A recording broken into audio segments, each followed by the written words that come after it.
Hi everyone. Hi everyone. Welcome to another edition in English of Plienas and Šienas. This time it's me and not my brother hosting it. Right. And today we have Mr. Tsanyu Kuo. Yes. Forgive me if I pronounced that not correctly. No, you're fine. It was good, okay. I would like to introduce you as the project manager at the Taiwan External Trade Development Council. Yes. If that's right. And also a PhD student at the National Chengchi University. Yes. Right here around the corner. And and you've got some pretty impressive resume as I've seen that you're also a formerly worked in external sales abroad for ASUS, right? Yes. In Serbia and Sweden. And that's true. In some other countries. And then you've also, of course, visited many other countries and even Lithuania, as we've heard. Because not so far away from Sweden. When I was living there. Yeah. So it was good. Yeah, it's really good. So I'm really glad that I have you first of all as a co-resident of this of the Sophist Day residence. Yes. And I want to thank you first of all also for agreeing to talk with me. No. It's my pleasure to talk about Taiwan, basically. Yeah. Because that will also be, I guess, the topic. Of course. Since we're here, of our theme.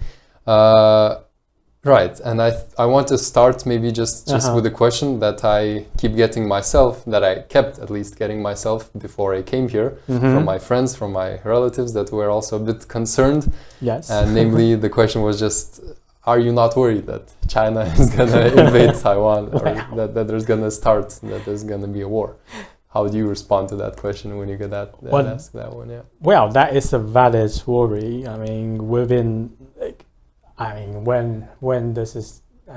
we had civil war with the other side, which like 1940s, 50s. Okay. Since then we're constantly on the threats of China, but really nothing really happens here. Right.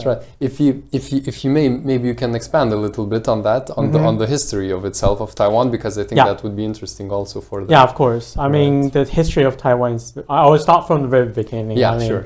Go ahead. I mean, the history of Taiwan is a bit complicated, so. To say the least. Yeah, to say the least. I mean, the first settlers are the Aborigines, of course, and then gradually some Chinese people move here, and then. They start settlement from the end of the Ming Dynasty, which is like 17th century, like more formal settlements. But at that time, it's not only the Chinese. You have also the pirates from China, you have Japanese, you have Southeast Asian. So basically, it's like a trading hub. No one really like meant to stay here for long, but just trading hub, basically. Okay. And then when the European power kind of started to gain interest in Asia, like the Dutch, they want to set up a settlement in China, like the Portuguese had Macau and these kind of things, but the Chinese government wouldn't agree. So they say, well, the kind of Chinese government said, well, you could have, there's an island over there, if you're interested, you could stay there, that's not part of us. so that's where the Dutch occupied the south part of Taiwan. And then you have the Spanish in the north part of Taiwan, and then that's the colonial history. But it was after the Ming Dynasty, the Chinese actually reoccupied the whole island and kick out the Dutch and the Spanish as well. Okay.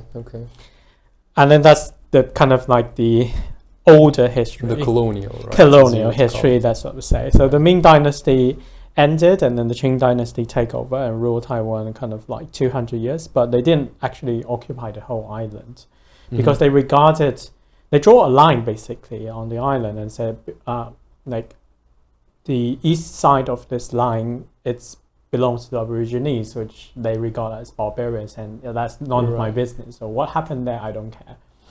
So, but it was not until the Japanese gained interest of this island and they said, maybe I should set up the government there, because if you say that everything east of that line either is none of my business, then that means anyone could just grab a flag and put their flag on the land and say it's theirs, right? You're just missing out. Exactly. I discovered this land, so this belongs to me. So that was it was the really like later end of the Qing Dynasty where they discovered this, and then they kind of rule the whole island. But the Qing dynasty wasn't really prosperous in this later stage, and they had a war with Japan, Right. and they lost the war. So in 1895, Qing dynasty have to give Taiwan to Japan. So it starts 50 years of colonial history. Okay. So after the Second World War, Japan lost the war, so they have to give Taiwan back to China. And then it was, at that time, it's no longer the Qing dynasty, it was the First Republic. It's called the Republic of China. Right. And the Republic of China, they took Taiwan, but at the same time, they were having another civil war with the Communist China. The full name is People's Republic of China. Right. I always say that because they simply have more people, so they deserve to have a people in front of them. They simply have more people. But even though... but... No, I mean, because this peoples refers to the nation, right? That it's like exactly. a nation, and then also that's the communist narrative, that it represents the people. They are for the people. Right. Exactly. So they were having this civil war, and then obviously the Republic of China, I said, usually known as the nationalists, and nationalists lost the war, so they fled to Taiwan, but the communists, they actually own the bigger chunk of China. So that's in the Republican 38. We here in Taiwan, we have two kind of ways to say which year is it. Right. You have the Western 2023, but you also have the Republican year. So this year is Republican year 112. That's right. Yeah, so which is confusing for foreigners. I kept getting I kept reading also these years, even on the university campus and everything. Exactly. And I was just so confused. 112. I at first I didn't even recognize that it's supposed to be a date. I just thought that exactly. it's just some random numbers. I think very few countries are using this. Right. So just to make clear, this new date, this 112, refers to the... It counts from 1911, which is the year of the revolution that withdrew the Imperial China. It is the starting year of the Republic China. There's no more emperor. That sort of says, so you just remember 1911 in China is no more emperor. Right. So but in China is no more emperor, or from Japan, do you mean? In China. Right. So which is confusing because 1911 Taiwan is still part of Japan. Right. So which is weird. Like they brought this and that's nothing to do with it. I got it. So that the ROC started in the mainland China, so to exactly. say, even though Taiwan was then part of Japan. When Republic of China was founded in China, Taiwan was part of Japan. Like my grandparents, they were Japanese citizens. Which is true. They had Japanese passport. But that's right. Which is very confusing for us. I think, for my grandparents' generation, it's very confusing because, right after the Second World War, they were kind of happy that we'll be ruled by, we have been ruled by the Japanese as colonies, and we're kind of like a second-class citizen. Although at the end of the war, Japan kind of want Taiwanese to become equal as Japanese. As long as you contribute to the war, then they regard you as the same. I mean legally as the same, but you're still under someone. And then, so when the war ended, Taiwan as a Japanese colony, we are kind of regarded as the loser. But right after the war, we were given back to China. So it's just in one day we become the winner. So it's for my grandparents' generation, it's very confusing. Am I the loser or am I the winner? Right. It's I'm ethnically Chinese, but I'm Japanese citizen. So what does that mean? That's true. So that's a bit about going back to the colonial history, but. So what happened in the modern history is that the communist China is fighting with the nationalist China, and the nationalist China only had Taiwan, and the communist China had the whole China, the bigger chunk of China. And how come, if you could expand on that, how come did ROC choose Taiwan as a place of refuge to flee? They had many different options. South of China, there's a province called Yunnan. That's a province bordering with Burma, and and probably Vietnam, part of probably, Thailand. right? Not Or Vietnam, but Thailand. Okay. Also, like a bit more to the more to the west. Yeah. They right. also had an option of Hainan Island, which is it's a big one of. I think it's the biggest island in China, but it's very close to Vietnam. That was one of the options. Few reasons, because they don't have enough support internationally, so they don't have like funds, arms, especially from US. At the end, I mean, after the Second World War, the US doesn't really trust Chiang Kai-shek that much. Chiang Kai-shek is the then ruler of the nationalist government. Right. They don't trust trust Chiang that much. So with very limited resources, that left him very few options. So Taiwan seems to be a more like reliable option. Okay. So that's why he came to Taiwan. But many reasons basically.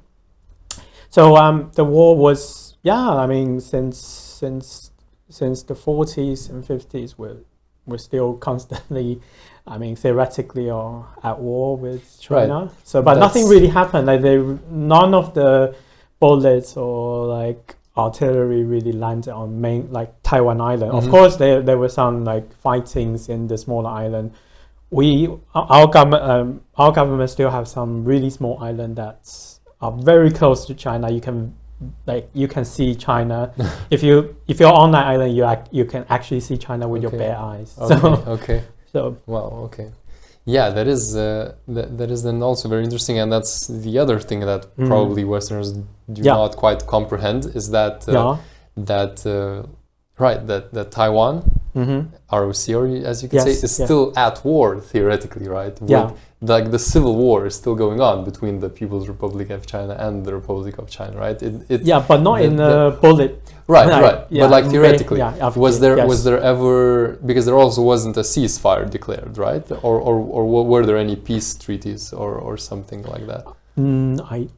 Not as I've known. Right. I also don't think that's not the case. No. Exactly. Yeah. So it's also then much more complicated than not.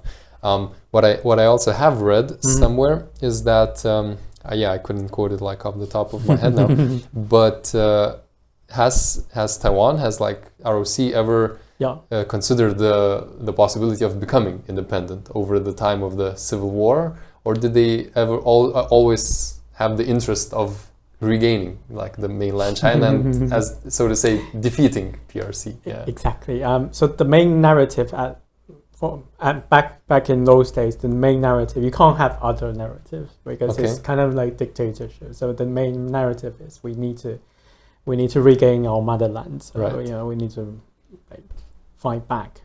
But the idea being that Taiwan is only like a short stop where we stay for a short while, we regain our forces, so to say, and then march back to Beijing. Yeah, the original plan was 5 years. They were going to just stay here for 5 years. And, there was a slogan back then, like 1 year I'm going to do this, second year. So it just keep telling everyone 1 year this plan, second year, and 5年扫荡6年成功. So 5th year we will fight the whole territory, and 6th year we will succeed. So from 1 year to 6 years. So that was the main narrative. You can't say anything else, or you get into trouble. And what prevented it from then being the case? Yeah, I think it's the United States. They don't want us because we do have some chances. Because although they lost the war, but they kind of retreated a lot of soldiers. They can still fight. They have a lot of real experience in fighting, right?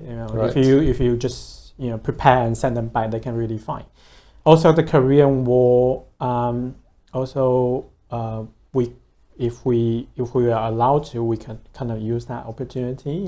Send soldiers to Korea and fight the Korean War and start fighting from the north and occupy some lands, and that's one of the strategy they had back then. They want to do that back then. The ROC, you mean, right? ROC government, but the US wouldn't allow it. First, they don't trust Chiang Kai-shek that much. They see him as this guy lost all the lands in China, and he probably he's very corrupt, and they don't trust him that much. So they doesn't leave a good impression. Exactly, they don't want to put too much resource in this guy.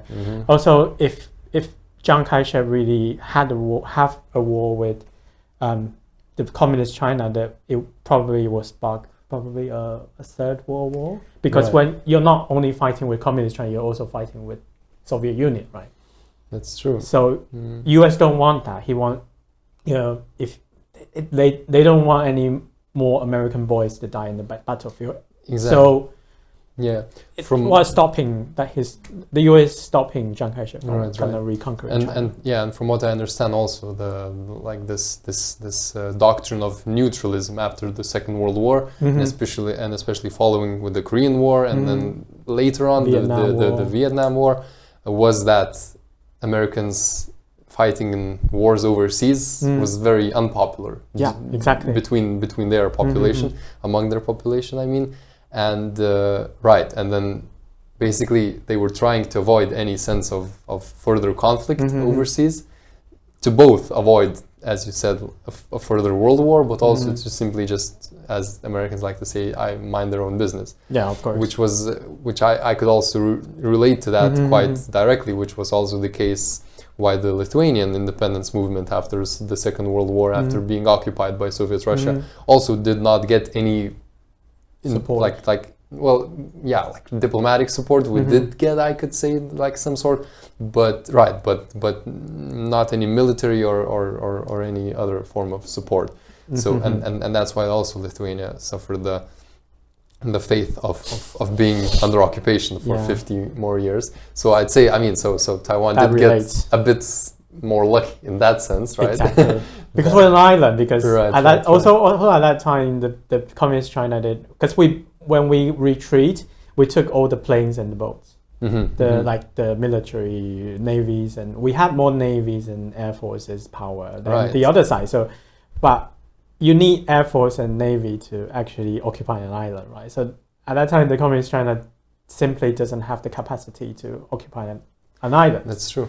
So that's the problem. Yeah. So that's also a thing, then also pretty key to understand for Lithuanians, because we are sometimes also quite angry even at the Americans for not helping us, because America is at least ideologically supposed to be the haven of freedom, the haven of like independence and everything, and then you just abandon an independent country which got occupied by the communists, also in that sense an ideological enemy, like an opposing force, and then that. But when you look at it in the big picture, apart from the Lithuanian perspective, if US didn't even decide to support Taiwan with a much bigger military and with substantial chances to defeat their enemy, then you could not really justify supporting Lithuania with a much smaller military, with a much smaller infrastructure and everything, even against a bigger enemy, right? Yeah, that's true. Even against the Soviet Union. So that would be, I would guess, quite an unpopular opinion in Lithuania in that sense. That Americans, to defend the Americans, on their decisions not to help us. But I think you're right. You cannot really be like that mad, for them just following this neutrality discourse, this neutrality doctrine. But you have to remember, it's all about their self-interest. That's true. Because Taiwan, if they lose Taiwan, then China could have put a missile on Taiwan and pointing at US, or even not even US, maybe not US, because at that time China is not that rich and prosperous. Then they can probably do something to Guam or like some US territory. Exactly, like Okinawa. Exactly. Which is for the US, it's more crucial at that point to actually not helping Taiwan to fight back, but at least keep Taiwan safe. Okay. Yeah. So that was a bit of a history discourse. Yeah, but that's a lot. But then to just also to maybe summarize or to move forward, the what did I want to say? That right. So that the U.S. influence is a very key one in the stability of the region. Yeah. And that it both prevented ROC from regaining the mainland China, the whole one, but it also prevented from the PRC claiming Taiwan, like it prevented another war from also the other side. Mm-hmm. So yeah, so then coming back to the question, did ROC eventually ROC did make amends with this idea that they are not going to regain the mainland China, right? Yeah. And then after having done that, were there any thoughts about then the independence movement of Taiwan, of the ROC? I mean, they are. I mean, the government was the Nationalist Party for a very long time. Mm-hmm. I mean, they wouldn't say that, but I mean, people do started to think like that, because my family members, right? We were some of my family members actually went to flee to the US because they supported independence. Okay. They organized an independent movement in Southeast Asia, and they kind of couldn't. It's not popular among the ruling dictatorship, but so they have to go. So they went to Japan first, and went to US. So the whole idea was that under Japanese, we can accept that. I mean, we're being colonized, so under the Japanese we're second-class citizens. But when the Chinese came, we're both Chinese. How come you treat us more badly than the Japanese are? Then what are you like? So okay. So that was I think that was the feeling that they were thinking that we're better off ourselves. Really, under Japanese, of course, yeah, we're being colonized. Being second-class citizens, I face it. But the Chinese, really, they just came, and then we're both Chinese, and you're ruling us even worse than a second-class citizen. So that's what I think. That generation of people, then they just couldn't understand why. Then some of them just went to the idea of independence. But for the ROC government per se, I mean, even today they can't. If you are a government, if you're in the government, if you're the president, you can never really say you want independence. Exactly. Or you can gradually do something that helps, but you can't really say.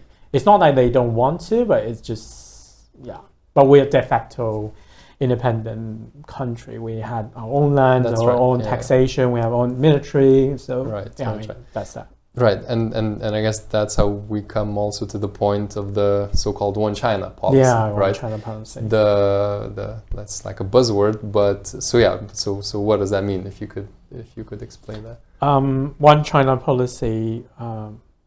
There's an event called the '92 Consensus.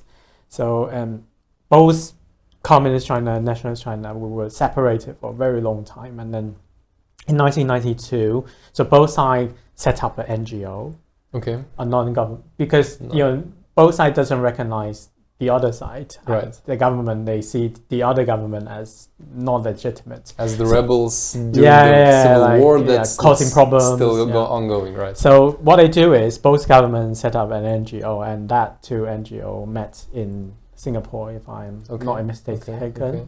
So exactly. So you're kind of say, our two governments are not talking to each other. It's those NGOs, and those NGOs are kind of the people there are actually assigned by the government.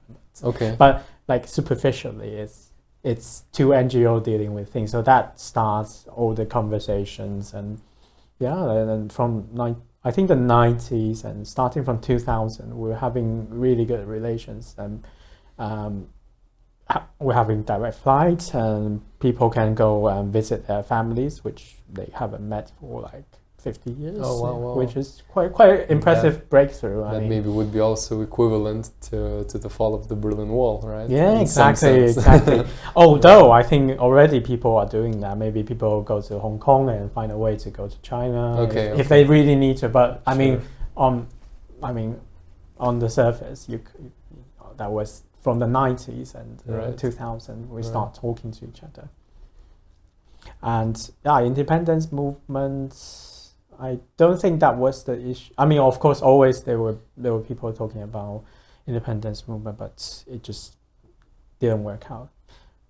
Also, I think when we were kicked out by the UN in 1971, if I remember. You mean that the ROC was replaced by PRC, PRC in the and UN that United Nations. That was the time Some say maybe we can use another name, like we use Formosa or Taiwan to stay in the UN, because UN allowed that to happen. Because how come there's North Korea and South Korea in UN? I mean, we can also do that, but at that time, Chiang Kai-shek, Formosa, just to clarify, is the original name given by the Portuguese, right? Yes, they passed by the island. The island, and then they shouted out "Ilha Formosa," which means beautiful island. Right. Yeah. Okay. So we were thinking about that option, but Chiang Kai-shek said no. He said that the sentence was 汉贼不两立, which is the righteous people and the thieves will not be in the same arena or the place. We will not be in the same place. So we left. But that caused a lot of problems because not being part of UN, we'll lose so much opportunities. And then that was because he also sees changing the name as changing a legitimate as a legitimate China. That's right. If you just look at it plainly, if you surrender the name of China, then you basically surrender also your interests in regaining China, which, I mean, at this point are not very highly probable at all, like in general, but still, right? But that's like an ideological point, like a very strong one. And remember, we are ROC is one of the founding member of UN, and we're being kicked out. Right. That's so ironic. Maybe if you could explain also a bit more, what were the factors for declaring like PRC as the representative, like as the real China? I mean, in the UN, that they had control over Beijing, for example, or no? Yeah, Nixon went to Beijing. Okay. Nixon went to Beijing. So at that time, China was communist, right? Of course, in the beginning, they were really friendly with the Soviet Union because same ideology. But as time went by, and China kind of had different opinions with Soviet Union, although they are both communist, but they want to do something by their own because they're big, although not super rich, but they're big and they have influence. So U.S. was having Cold War with Soviet Union, right? So for U.S. best interest is better to grab more like doesn't have to be like-minded, but just he want to get more people on board, so on their side, so that they to isolate USSR basically. So when US know China is not really good, having a really good relation with Soviet Union, so might as well just build relation with China. So USSR had less allies, right? Right. So I mean, and if you want to build relation with Communist China, then they will request that you you cannot have diplomatic tie with Taiwan because that's the something exchange, right? So also for the for other countries in the UN, China simply had more people. So as years go by, they kind of feel like, how come this little island Taiwan can have a seat in the Security Council as permanent member of the Security Council? It doesn't make sense. How many people does it have compared to the bigger China? Right. So it's still a lot, right? It's like over 30 million. It's crazy. I mean, even with one-child policy, it's crazy. Yeah. So that's so a lot of countries, and also PRC was the Communist China really kind of building up relation with the African countries, like other countries, so it gains more votes in the General Assembly. So things happens. Yeah. So was there like a vote to replace PRC? Yeah, there was a vote to replace ROC with PRC. I mean. Yeah. Okay. It was it was it was, I think, if I'm not mistaken, it's Albania and Algeria that proposed this kind of replacement act. Switch, and then the Security Council voted, and there was a lot of politics going on, and but originally we have the support of Saudi Arabia, but Saudi Arabia kind of criticized everyone, and kind of the whole political situation changes, and then the votes went to the PRC. it's a bit complicated anyway. I'm sure it is. Yeah, definitely. So, right, okay. So now having covered most of the geopolitical context and then all of its nuances, right? Then maybe I wanted to talk about, as you already mentioned a bit, about the challenges that also Taiwan faces, and especially I guess you could view them in some sense also as opportunities in the economical realm, right? I wanted just to ask you how does this Taiwan's unique international and political status impact its economic development or economic relations also with other nations, other countries? So you mean that's our economic model, or right? I mean, in some sense, does it help to not have? Oh yeah, of course. And you're right. And no, I mean, does it help to not have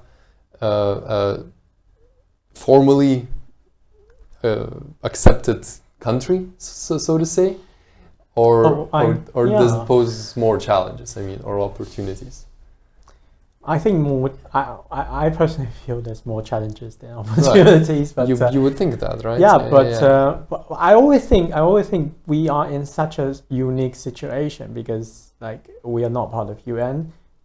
I mean, maybe you can see that as a bad disadvantage, but I'm just thinking maybe because if you're part of UN, you need to kind of follow the UN rules. And we're not part of the UN, so we don't need to follow that rule. We don't have to. So we can do something different. We can put this as a unique selling point, but I don't think our government is doing that because even if the rules are not enforcing on them, they just put it on themselves, enforcing on themselves. But I think you need to be flexible because you're not in a very good situation geopolitically. But why don't you use something that you are so unique? You're not recognized a country. Right. That's right. I had a friend that he joked about it. He said if he's the president, he will make Taiwan the biggest money laundering center in the world. Because I mean, we don't need to obey all these rules. Who's going to judge us? That may be right. That in some sense it's like an isolated anarchy. It could be, right? Exactly. We have the National Palace Museum, which we have the collection of the Qing court treasures in our National Palace Museum. But we're not part of the UNESCO. Oh, okay. We could have just burned the whole museum and no one can say a word about it because it's not UNESCO, because not because those treasures are not important, it's just because we're not part of the UN. Right. So, I mean, these kind of things, I just think our government can be a bit, flexible. Right. Yeah, that's very interesting. But mostly, I think it's making things more difficult politically. But economically, people still trade with us. I don't think that's a big issue. Exactly. Yeah. Have you also having gathered enough experience abroad, internationally? Have you seen any, maybe I don't know, some even comical or some just interesting approaches to dealing with to these international relations with Taiwan, with regard to also remaining to have relationships with China?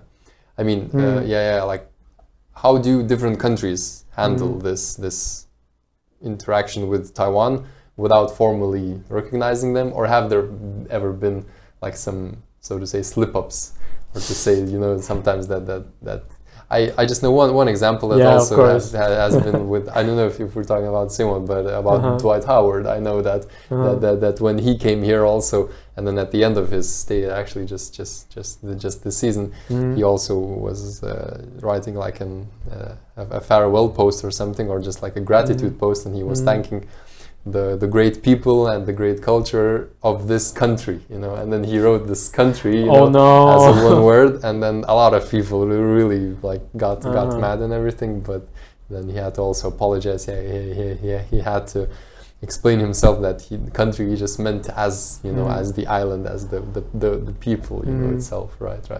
Have you heard of any other, I don't know, some interesting approaches, some maneuverings of this relationship? Just like Olympic, we can't use the Republic of China. Okay. We have to use Chinese Taipei as our also named for in the Olympics and many other fields like international competition. We can't sports, right? Yeah, sports and anything that you can't use. You need to use a name, but you cannot use your country's name. You cannot use Taiwan. Right. You cannot use Republic of China. Then you can only use Chinese Taipei. So, but now how? I mean, I guess, how does that feel? Feel bad, right? Okay. Because I'm not from Taipei. Like, right. It's not Chinese Taipei, but thing. Wait a minute, I'm not even from Taipei. Like, that doesn't represent me. Like, but it's a bit weird. Like, and people I don't know, people wouldn't know what country it's not. It's not very obvious. But I was having dinner with one of our room housemates. Right. He just shared something really interesting. He was organizing international events, and some of the participants were from the best university in Taiwan, which is called National Taiwan University. Mm-hmm. And then and the Chinese participant, they complained. They say, well, you can't use national. You're right. You which nation are you talking about? You cannot put both national and Taiwan in the same sentence. This I understand national, but they say you can't use Taiwan. That's are you trying to be independent? Right. But what left? What is left? University. So you can say, oh, that guy is from the university, but what university you can't say. Which is really weird. Like, these kind of things. I think of another example is recently. I think last year. One of my friends naturalized into a European country, become a citizen of a European country. Right. And according to that country's rule, which is if you want to be a citizen in that country, you need to give up your original passport. That's right. Some countries do that, that's right? The idea. In Lithuania, it's also the same, actually. Some countries do that. And then a friend went to the immigration office and said, do I need to give up my Taiwanese passport? And the person said, no, I mean, our country doesn't recognize this as a legitimate country. Right. You don't need to give out your passport. So now my friend had two passports. It's actually also very interesting. That's a benefit, right? I take that as a benefit. You're exactly, we don't recognize this country, so you can keep your passport. That's actually not bad. Not that bad. Not that bad. Yeah. I guess that it would even work in Lithuania then also. Because Lithuania also has the same policy that you're not. But Lithuania is also very interesting. I mean, you guys are brave to have the Taiwan representative office there. That's maybe also what I wanted to switch how? on to, I don't know. I don't know how. Topic. Me neither. That's right. The idea that it was just this. Last year. I think right. It was last year, either in the spring or summer or something. That the Taiwanese representative office opened in Lithuania, in Vilnius, in its capital, and it was the first ever in the whole world being named Taiwanese, like the Taiwanese representative office, and not the Chinese Taipei or something. It's crazy. So. Yeah, but we have been known for some time already that we're going, so to say, against the flow, especially against China, of course, but also even going against the European Union's guidelines to relationships with China. Because I really know that the Europeans, of course, they secretly also support this movement, like this part that. Like the saying that Taiwan is still supposed to have a right to exist to its independence, and maybe even to kick out the communist Chinese rulers, but they would never do anything about it. And when someone actually does it, then they also get quite angry. But in some sense also even some Lithuanians could argue that it's not in Lithuanians, so to say, caliber, that it's not that Lithuania does not have enough international or diplomatic strength to go up against the big China, and that our efforts, for example, to open up a Taiwanese representative office in Lithuania only does us harm. That of course it sounds nice, that it's also of course, like you could say, it's heartwarming for the Taiwanese people, but it really does not accomplish that much, and it only cuts many ties with like potential ties with the Chinese companies, with the government and everything. So that's like the flip side. So myself, I also do not have a strong opinion how I feel about that, even though of course I also ideologically definitely support the Taiwanese government. Wow, thank you. And not the PRC, right? But but I guess China's trade percentage, I don't know how much Lithuania trade. Yeah, so currently not that much anymore. So that's that's Right, what I'm right, thinking. right. That's what I'm thinking. But as they say, like the US or Europe, they're expanding a lot, right, into China. So Lithuania just like consciously severs itself from that potential expansion market. But in the other case, it opens up a new one, right? Like of course. With Taiwan, there's actually also like this one coming back to basketball before the World Cup this year. In summer, there will also be a basketball tournament, an international tournament, where I think three teams which will play in the World Cup will also play in the friendly tournament in Taiwan for I think for a week or something. And I also just heard recently a podcast that said that it was the Lithuania's basketball federation's idea. Like it was their initiative that they at first contacted the Taiwanese basketball federation themselves, and they were not that interested in it somehow. But then they contacted the first league of Taiwan. This T1 I think it's called. We have many leagues. Right. But T1, yes. One of them, and that they were completely on the idea, because and then also the president of the Lithuanian Basketball Federation also even bragged a bit that it's gonna be like very, very profitable, like that the Taiwanese are really interested and that they will fully financially support everything. Wow. And even will try to, because I guess that they also see it as a business opportunity for Taiwanese people to see these international players. I think it would be really great. Right. So I mean, so the especially of course also knowing that Taiwan has a very huge basketball market, fan base and not only fan base but also just a growing sport, right in Taiwan. I think that's I think baseball and basketball are very popular here. Right. Yeah, it's true. Right. Yeah, so I think we went over a lot already also. Of course. Like history, geopolitics, economics, even, history, even sports, right? Exactly. So defense, that's true. Right. I would maybe also would like to just mention a couple of parallels, as we already mentioned. A couple. That's interesting. That I did the parallel with Lithuania itself after the Second World War. What we're seeing now also, a war going on in Europe, and in some people I've even heard some comparisons, of Ukraine to Taiwan. Could you also compare it somehow?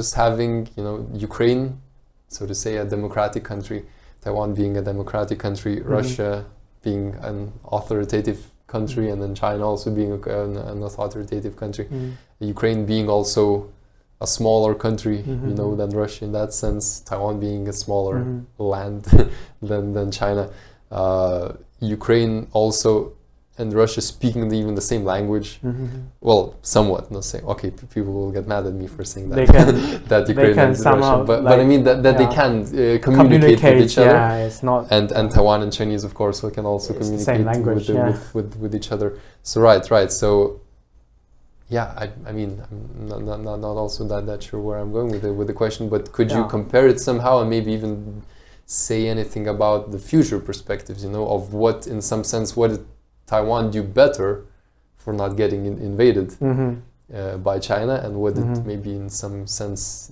Ukraine did worse, or I don't know, or I guess you could compare Russia to China in some sense, that why was Russia the one more keen on invading Ukraine than China invading Taiwan? Yeah. I'm not an expert in Ukraine, but I can only say what happens here. So So I think that there's a lot of similarities, and I mean personally, I was quite worried after the Ukrainian war happened. Right.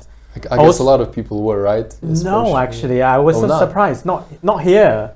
Like, not here, no? No. Mm-hmm. Like, I mean, of course, people see on the news and think, oh, maybe that's something related. But Taiwanese people generally are not worried. Mm-hmm. But people outside of Taiwan, I mean, Taiwanese people, if you're living abroad, they are worried. Okay. I don't know why. And that's so. It's also my personal story. When my dad was studying in the UK, and then when he was studying there, then Taiwan has the 1996 missile crisis. Okay. That was when we were having our first presidential election, direct presidential election. Okay. Because before then we were dictatorship. China, right. Communist China is dictatorship. Although we kind of believe in different ideology, but we're the same. Was still theoretically. Yeah. I mean, theoretically dictatorship. In the I guess in the same sense that we also discussed a couple of weeks ago, as Lithuania was also a dictatorship in the interwar period with our president. Yeah, although reclaiming the sense, even though it was like really a soft one, as you could say. Right. Although it's kind of the constitution is still democratic. Right. But de facto dictatorship. Exactly. But when we're having our first direct presidential election, China was not very happy about that, so they set up a lot of missile pointing at Taiwan. So that was called the missile crisis. Okay. So at that time, my dad was in UK. He was so worried, and his school even said that if any missile actually any war ever happen, you'll become we'll apply you as a refugee status. Okay. Blah, blah, blah. Right. But like my mom and all my relatives, all the people around me, none of us are worried. I don't know why. I mean, maybe we're being threatened for 70 years and nothing really happened, and people just think it's another buffing, they will never come. But last summer, right? The U.S. Congress Speaker Nancy Pelosi visited Taiwan for I think one day, like less than 24 hours. It was definitely a short while, yeah.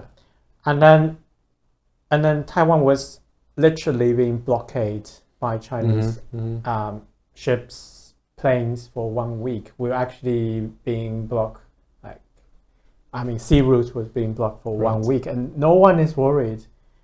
And I don't know why Taiwanese people are so chill, but I personally is worried. And I do have friends who's worried, but some of my friends already moved outside of Taiwan. But I don't think we're the majority that was worrying. I think most people are not worried. This year, I think starting from earlier this year, maybe you have seen this air defense shelters. Yeah, signs. I have. It just started this year. Really? Okay. Yeah, the government want us to really prepare. You need to look at where the air defense shelter is. Right. We don't know what will happen. So I don't know if that kind of sign will make people more worried, but I just feel like at least the government side are trying to tell people to prepare a little bit more. But I think generally people are not worried. I also asked my parents, what if war happens? What if? Okay. What if? Well, they haven't really encountered any war, but my grandparents encountered they've been through the Second War, but my parents aren't. But I asked them, what if we had war and hopefully it ends really fast, and then Taiwan will be liberated by the by the People's Liberation Army. And then what do you think about that? Are you worried about that? And then my mom and dad said, well, we've been through the dictatorship, so for us it's easier to just going back to dictatorship for us is we know what it's like, and we know how to survive in that kind of society, but it's okay for us. But I think for my generation, when we were born in the 80s, 90s, and it's already democratic. The government is already democratic. So for us, I don't think it's that easy for us to adapt. But for my parents' generation, it doesn't really matter because they've been through that already. It's just going back to the old days, right? I would imagine, yeah, and that's also still the case also in Lithuania. Yeah, exactly. That the older people also still would remember that, but but in that well, yeah, I mean, I'm not sure what I'm getting with this, but yeah, but it's a bit it's still really hard to compare those things. We hope that it doesn't happen, but Right. from what China is doing now, I think when Xi Jinping's third term, and then we don't know. I think it's getting even harder to predict anything. But we really hope it's in no one's interest that this will happen. So, well, let's just hope for the best, and Right. Same for Ukraine. Exactly. I hope the war stops. Yeah. What I wanted to also maybe go a bit more concretely in the case of Ukraine, there's actually I would say there's like two moments in history. Two or three I would say, but that led up to the war as such. And the first one is the reason why Russia even had to say the courage to invade Ukraine was that Ukraine gave up its nuclear missiles. Yeah, that's true. In the Minsk agreements, which were then completely violated afterwards. But I mean, who could have thought, that they will be. So like Ukraine not being a nuclear power definitely let Russia be less concerned about that. The second part was also like that Russia always wanted Ukraine, even though it was independent, it was still wanted to be under the influence of the Russian sphere, as you could say. And when they already saw some of the independence movements, also starting with the Orange Revolution and later on also with the Maidan Revolution after the re-election of this president Yanukovych, and then so after these concerning details, then they also started putting more pressure on it. Then of course the occupation of Crimea was one of the parts where they at least clearly showed interests in already taking solid action in it. And then of course, since the occupation of Crimea, there was already actually a war going on in the east of Ukraine, in the Donbass regions already all the time, but just that the whole Ukraine, there was not a full-scale war. And then this the final stage of this war, as you could say, which started on the 24th of February 2022, was sparked by not sparked, but at least the Russians justified by the expansionist politics of NATO. That NATO were trying to make Ukraine part of NATO. And in that sense to dislocate more weapons near the Russian border. In my view, that's not rational at all, because Ukraine, I mean, of course, if Ukraine were to become a NATO member, then there probably would be NATO weapons in Ukraine. But you could also see some of the other cases, for example, that Finland wasn't. Was not a NATO member for a very long time, and NATO did not have any interest of getting Finland into NATO, just for the fact that they would have a direct border with Russia. And currently also there were not that many countries that had a direct border with Russia that were NATO countries. There was also Estonia, Latvia, Lithuania, with the Kaliningrad and Poland, right? And Romania? No, Romania does not have a border. No. Right. So and then but NATO also just preemptively were really cautious about dislocating even military bases in these countries that were NATO members bordering Russia, just for the fact that there won't be any pretext, so to say, to start some tense situations. But so based on these facts, you could say that Russia was also just searching for a pretext to invade Ukraine. So and so that's like the short version of the Ukraine war, at least of its final stage. And then with the drawing a parallel to Taiwan, I guess that China, in that sense, does not feel that that they will not only be at war against Taiwan, but also against the US, right? And then also subsequently against NATO. And that's why they do not have the courage to invade it. at least for now, right? They don't have the incentive, and also we are an island. It's actually harder to invade an island. Right, that's another point. Yeah, it's not like Ukraine can just drive in. Right. And I think we also missed out on one definition quite relevant to this part, which is the policy of the U.S. military, which was what was it, the strategic ambiguity? Yeah, exactly. Right. Could you elaborate maybe on that one? So strategic ambiguity, it's that the U.S. wouldn't like openly say they were going to protect Taiwan if China invades. Right. Because I mean they have this one China principle. Yeah. With China, there's a difference between one China policy and one China principle. Oh, okay. Yeah. Mm-hmm. So basically, on the surface, U.S. recognized there's only one China, because that's one of the conditions they want when they build up diplomatic ties with the communist China. But at the same time, they don't want to give up Taiwan, so they don't want to make it really clear that if they are definitely 100% going to protect Taiwan or these kind of things, so they can, on the one hand, like maintain diplomatic tie with China.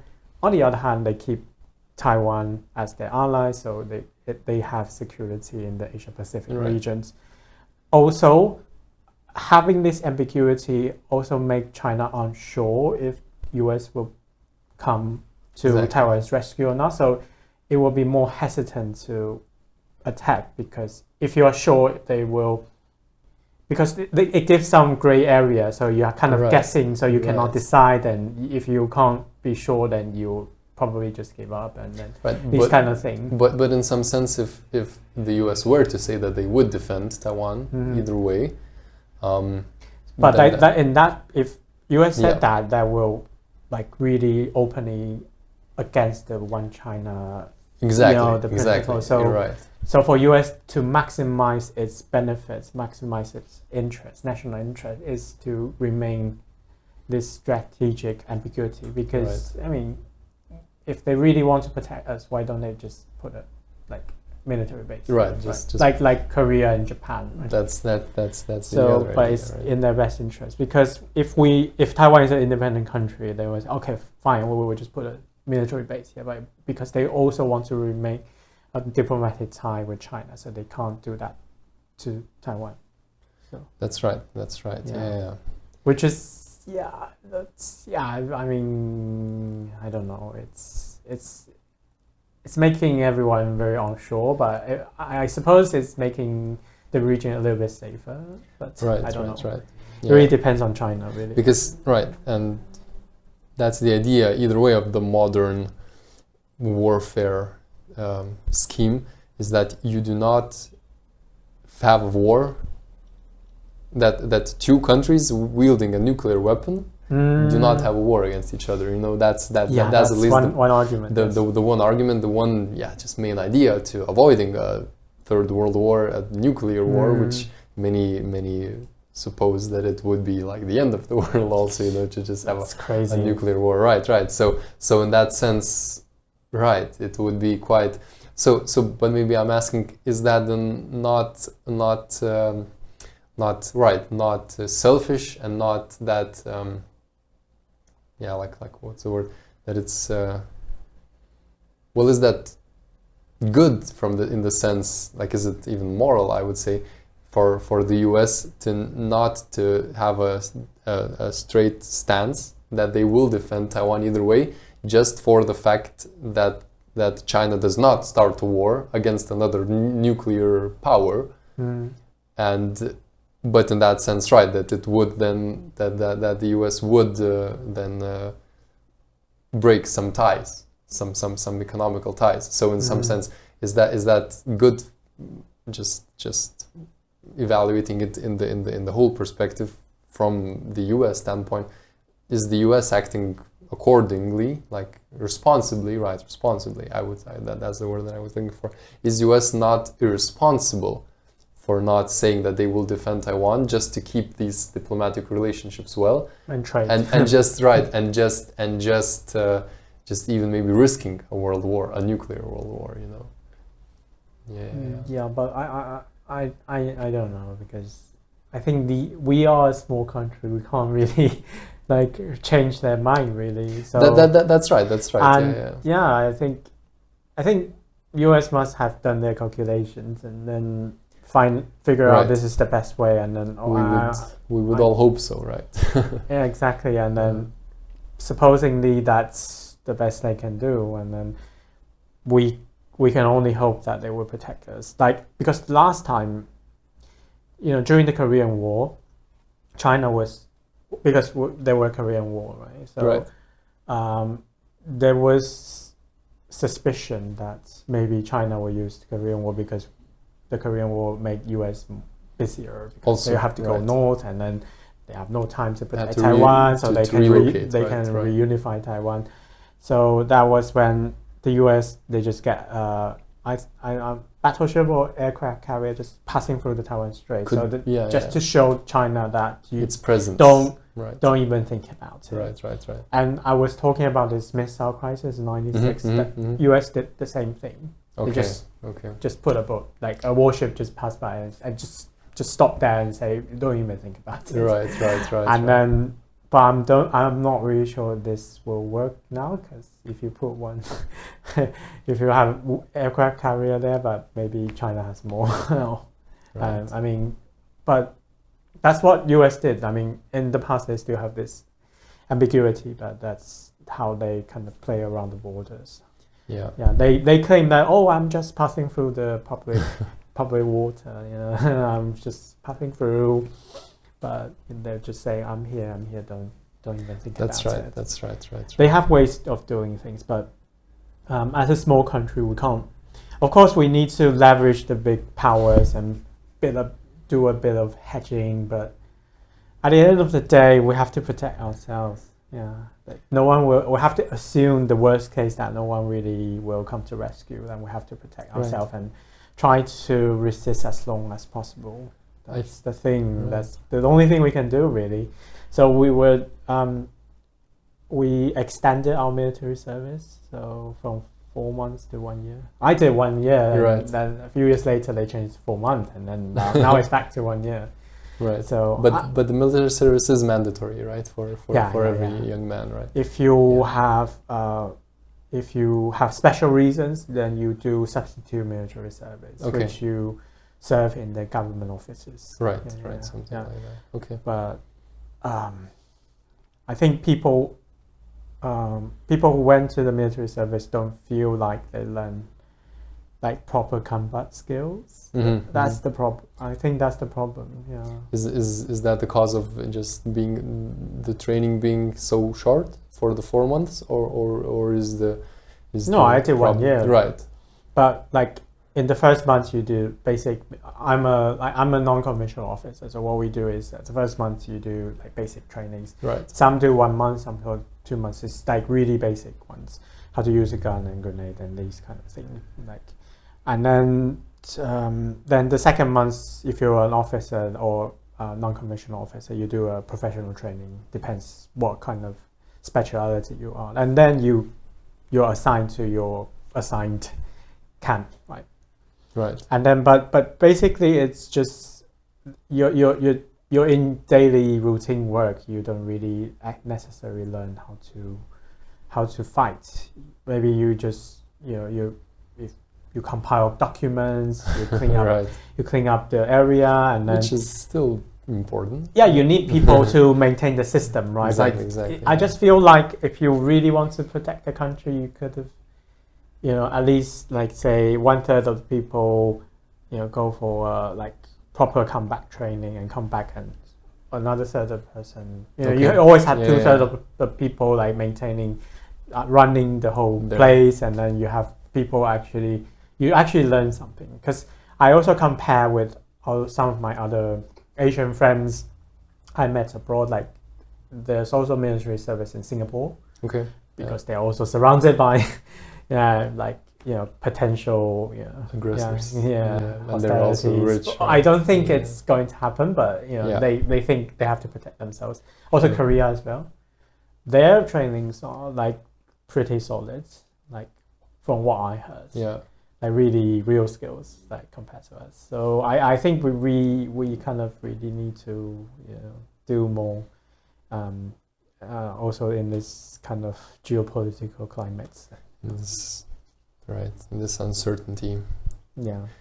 But we hope nothing will happen. So. Right, exactly. That's the idea. Happen. So I guess that could also be like quite a good conclusion, quite a good message to send. Right, that you said, the one that still either way, no country has to rely in some sense on the help of others. Right. They don't have responsibility to have to protect you. Yeah. Right. I mean, if you're like in a military alliance as NATO, then there are some bureaucratic steps and alliance points, to keep and to maintain. But as you also said in the case of Taiwan, still that every country is responsible for their own safety, for their own well-being, and for their own security and everything. So I guess that could be quite a good takeaway message. Yeah. We thought about, actually, and I think back in the 50s or 60s, we thought about inventing, like, making our own nuclear bombs. Right. And then it was discovered by the US, and the plan was totally shut down. They didn't allow that. No. But I'm just thinking, if we had the nuclear bomb, maybe the whole situation would be different. Like, for sure. China would like, oh, this guy have nuclear bombs, and I'm not going to mess up with this guy. The presence of the US would also not be that strong potentially. Yeah, of course, right? But that was just an interesting story. Yeah. For sure, an interesting story. Okay. Yeah. Do you have maybe any closing points that you would like to share? Maybe some messages for Europeans or Lithuanians also, just generally. I think for Europeans with the ongoing Ukrainian war, then I think it's easier for you to relate what might happen here. But right. I think there are similarities, there are differences, but I think no matter what, I think all countries are aiming for peace. So hopefully, nothing will happen. But also, as a Taiwanese, I also hope that more people can really understand. Doesn't necessarily have to support us, but understand what is happening in this part of the world. Exactly. I mean, pay more attention, and also we are like one of the biggest suppliers of semiconductor chips. So if anything happens to us, there will be a huge delay of your iPhone. So right. We'll have for your own welfare as well. So it's worth looking into these kind of geopolitical issues. Right. like a subtle economical threat, blackmail.